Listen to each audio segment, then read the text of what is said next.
dalam seleksi P3K Guru di tahun 2022 yang rangkaian kegiatannya akan dimulai pada bulan Juni tahun 2022.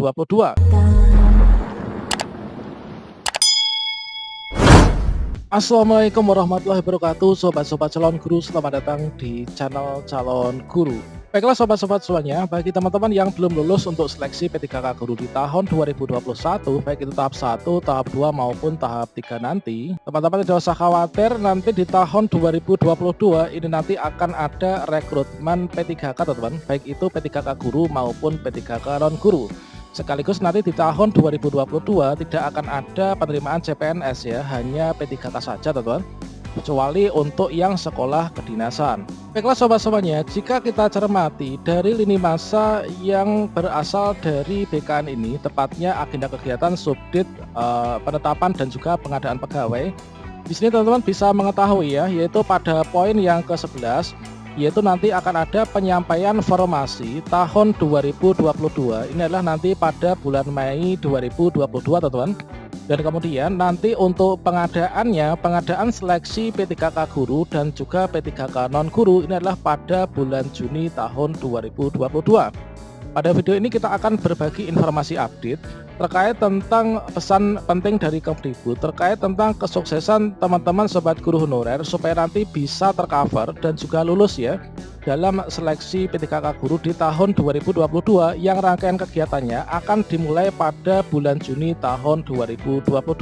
Silahkan simak video ini sampai selesai. Namun sebelum kita lanjutkan, perlu saya ingatkan bagi teman-teman yang mungkin baru pertama kali menemukan channel ini, silahkan klik tombol subscribe-nya dan aktifkan notifikasi loncengnya, sehingga nanti jika ada update video terbaru, teman-teman tidak akan ketinggalan informasi. Dan sobat-sobatnya, pesan penting dari Kemdikbudristek menjelang pelaksanaan seleksi P3K Guru tahun 2022. Seperti yang kita kutip dari CPNN, honorer diminta bergerak untuk mendapatkan formasi P3K 2022. Dirjen Guru Tenaga Kependidikan atau GTK Kemdikbudristek Iwan Sahril meminta honorer bergerak mendekati Pemda masing-masing untuk mengusulkan formasi P3K 2022 sebanyak-banyaknya. Kemdikbudristek sudah mengajukan kuota 740.000, tetapi tanpa usulan Pemda itu akan sia-sia. Dirjen Iwan juga berharap para honorer untuk meyakinkan Pemdanya bahwa gaji P3K sudah dianggarkan oleh negara. Anggarannya pun tidak bisa dipakai untuk pos lain. Jadi Pak Dirjen berpesan agar guru honorer dan tenaga kependidikan atau tendik ikut mendorong Pemda untuk mengusulkan formasi sebanyak-banyaknya. Itu kata Ketum DPP Forum Honorer Non Kategori 2 Indonesia, Raden Sutopo Yuwono. Permintaan Dirjen Iwan tersebut langsung ditindaklanjuti ya oleh FHNK2I dengan menginstruksikan pengurus melobi Pemda. Pemda harus diyakinkan soal anggaran ini agar tidak ragu mengajukan formasi sebanyak-banyaknya. Sutopo menambahkan tanpa usulan formasi Pemda, formasi yang disiapkan pusat tidak akan terisi. Kejadian ini sudah terjadi pada rekrutmen P3K tahun 2021, sehingga mengakibatkan banyak sekali yang lulus passing grade akan tapi tidak kebagian formasi. Usulan formasinya tidak maksimal sehingga kata Sutopo, banyak guru honorer yang lulus passing grade dan tidak lolos. Kondisi ini menjadi fokus perhatian Kemdikbudristek. Ada kekhawatiran teman-teman honorer dalam seleksi P3K 2022 nasibnya juga akan sama seperti tahun 2021. Dirjen GTK lanjutnya telah menyampaikan akan ada Permen Pan RB baru untuk pengadaan P3K tahun 2022. Salah satu ketentuannya mengatur guru honorer yang lulus passing grade tidak perlu tes lagi dan bisa langsung mengisi formasi. Ya, tetapi kembali lagi ke formasi. Kalau Pemda enggak mengusulkan formasi, regulasinya itu juga akan menjadi sia-sia. Jadi seperti yang kita ketahui bahwa sebelumnya ini dari Kemenkeu telah memberikan surat edaran terkait tentang formasi P3K 2022, yaitu ada sekian banyaknya ini teman-teman. Inilah anggaran dari pusat, ini sudah diplot ya di masing-masing daerah.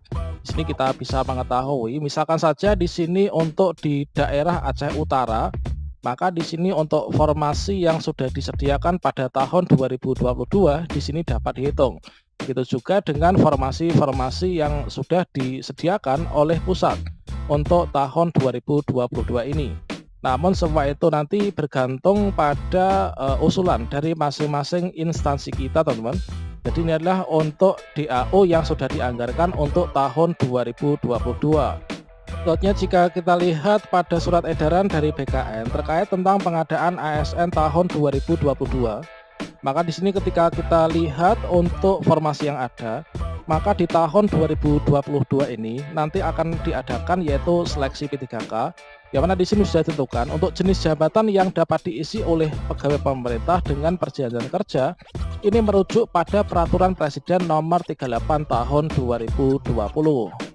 Untuk mengetahui lebih lanjut, sekarang kita buka peraturan presiden tersebut, teman-teman, yaitu Perpres Nomor 38 Tahun 2020, jenis jabatan yang dapat diisi oleh pegawai pemerintah dengan perjanjian kerja.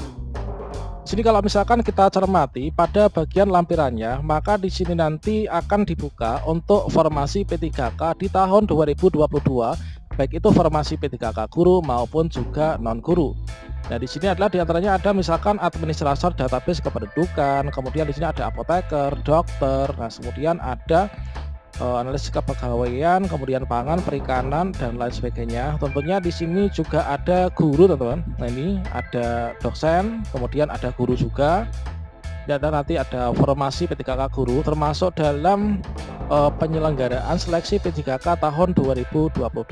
Kemudian di sini ada pustakawan. Nah, teman-teman nanti bisa cek sendiri terkait tentang formasi apa saja yang nanti bisa diisi untuk P3K di tahun 2022 ini.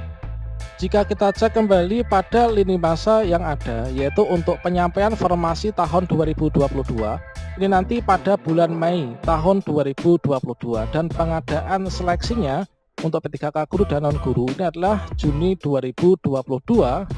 Maka kegiatan yang dapat dilakukan oleh instansi untuk saat ini adalah ini, teman-teman, yaitu pada bagian yang kedua, instansi melakukan pembaharuan dan data terkait struktur organisasi, analisis jabatan, kemudian ABK, kemudian eksistensi pegawai usulan P3K dan masa hubungan perjanjian kerja P3K.